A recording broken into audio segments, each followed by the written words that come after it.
Hey everyone, it's Ben Hardy here, and in today's video we're reviewing the Dodge Durango GT. Before we get in this video, I want to give a huge shout out and thank you to the Doug Smith Dodge Ram here in American Fork for giving me some time with this Durango. I'll include a link to their website in the description down below.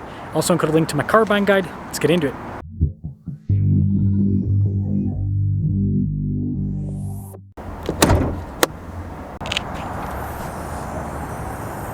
Powering this is a 3.6 liter V6 that goes through an 8-speed. Fuel economy 17 around town, 24 on the highway. With power outputs being about 290 horsepower and about 260 pound-feet of torque. Almost lost my voice there, that was weird. Now before we move forward with this review, I do want to mention if you want to see more videos just like this, then I recommend you subscribe because I post content every single day. So with this GT package, you guys can see we've got the cool hood vent just like on an RT, which I think looks really neat. Fun headlights as well. You can see the performance front fascia down below as well. So it makes this look really aggressive for a V6 powered SUV. Tire wheel setup is 265 by 50 by 20, and you guys can see with the wheels, you got that kind of like darker metallic gray. Got these nice painted fender flares. You can see the rest of the bodywork's also painted. Blacked out mirror cap, and it's a side profile. Now this leads us to the key fob. We've got our lock and unlock function opening for the hatch remote start as well, and then you've got the Dodge logo. Press that a couple times. There we go. And with the Durango, it actually has a decent amount of space behind the third row for an SUV in the size segment. Got a little 12 volt back here. The seats are manual for the throw down function. It's just this little handle right there. And then the seats themselves, you can see actually really nice trim, perforated and all of that. You can fit adults back there. Again, like most SUVs in the segment, I'd reserve it for kids. When you're all done, just press that and that will lower the hatch right back down. Now taking a look at the taillights, you guys can see we've got this light bar design. You can see Durango down below, GT there on the other side, and there's a quick look at the whole light bar on and everything, but there's the rear end. This leads us inside where we've got nice soft touch trim. You can see the red stitching, more soft touch up above. And then here are the seats, perforated all down the center with the red stitching and all of that. And then popping in, got a little storage net. We've got vents here, heated seats, USB ports, got an outlet as well. And then we've got our own climate controls here in the back too. And then there's vents all along the ceiling and good headroom. Keyless entry for the front door.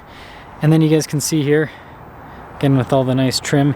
Front two windows are automatic. You got your mirror adjustments, memory seat function, blind spot monitoring with the mirrors. 1,200 pounds payload, that's actually really good. Got the Dodge logo there. Got a nice trim all down the center. Power adjustments on the side. Light controls here, and then the steering wheel's power adjustable too with this package, and the nice trim on the dash.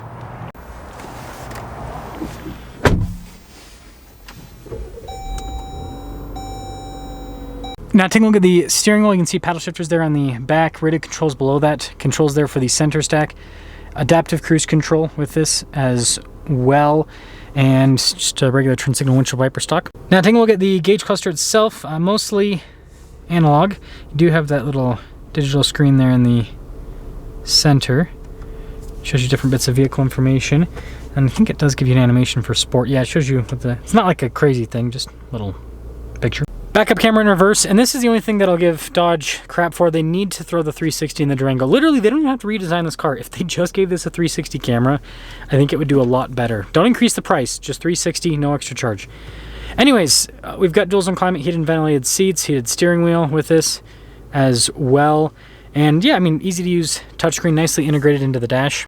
Now down below, we've got our dual zone climate controls, heated and ventilated seats, heated steering wheel on top of that, and all of your drive modes down below with your stability control, parking sensors too.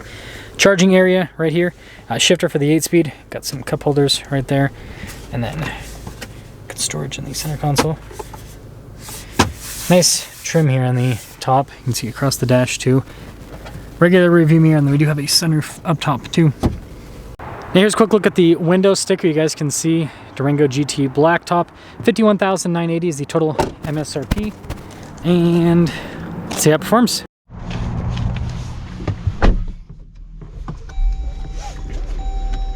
Ooh.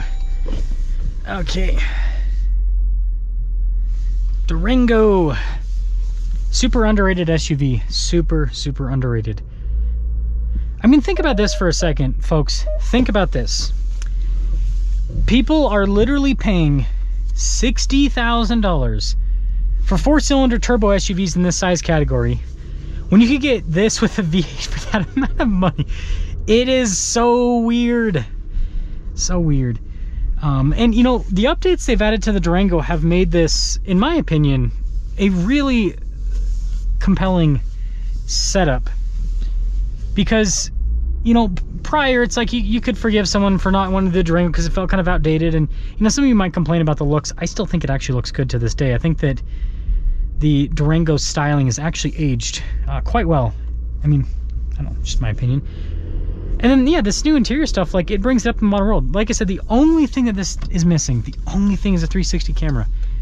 Now, I'm not saying the 360 camera would make this, like, instantaneously fly off the shelf at 1,000,000 miles an hour, but I think it would, oops, didn't mean to do that. I think it would help out a little bit. But yeah, I mean, the interior, like the materials and everything, for what this is, for the segment this is in, it actually is pretty nice place to be. And instead of having the, like, just stupid tablet infotainment system that everyone has in terms of, like, just plopped onto the dash, like, this actually looks like it's a part of the car. It actually kind of makes sense. And then you still have physical buttons as well. Like, it blows my mind that people, like, know that this exists, I think, and then they still go and buy, like, a new Chevy Traverse that has a turbo 4-cylinder. And I get that's a bigger car now, so, like, I understand the value there if you're looking for all-out space. But still, it's like, man, just, I don't know. I don't understand it. I won't pretend like I understand it ever. Now, the V6 is nice. Smooth. It's not the most powerful engine on the planet. But, again, now that I've had a chance to review a lot of these modern SUVs with the, you know, new turbo engines, it's like, I'd rather have this over one of those turbo engines any day of the week. Because this just feels so much better. Yeah, it doesn't have the same amount of torque, but just the naturally aspirated power, how smooth it is, it's really nice. Truly.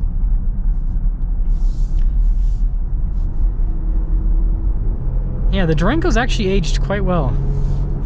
And this might be one of those things where it's just all these post, you know, all these cars that were developed post 2020 just seem to be inherently worse than the stuff developed prior. I think the Durango's a good example. I mean, again, just look at this compared to, like, the new Explorer and the new Traverse and the Toyota Grand Highlander and all of that. I mean, it's, yeah, not the worst, but like, look at that. Look how smooth that is. Like, yeah, you gotta wring it out, but it's smooth. It doesn't do the weird, you know, boosty turbo stuff. It's just honest horsepower. Honest horsepower. It's really nice.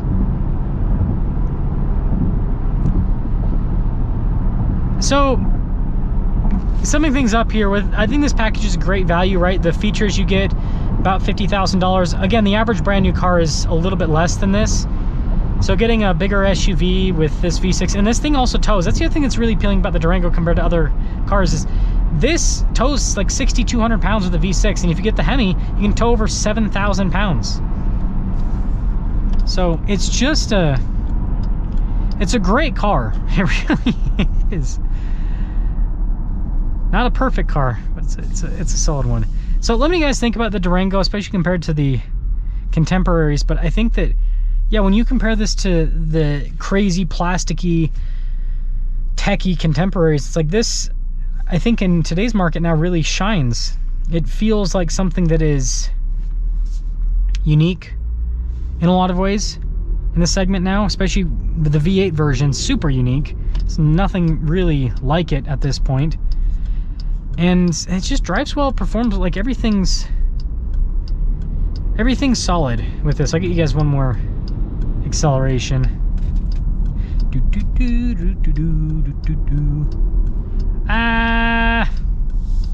That's not that long of a wait. Patience. It's a virtue that I lack sometimes. Okay, a lot of the time. But, you know, we're trying. Well, the minivan's gonna block us, so we won't be able to get too much of an acceleration. Let me know what you guys think about the Durango. Also, random question. If you live in Utah, What are they doing with Mill Pond? Like, it looks like they're draining it, and like, I swear if they're building more office buildings and they're building them in the middle of the pond, like, I'm gonna lose my mind. Let me know what they're doing over there. It seems kind of fishy.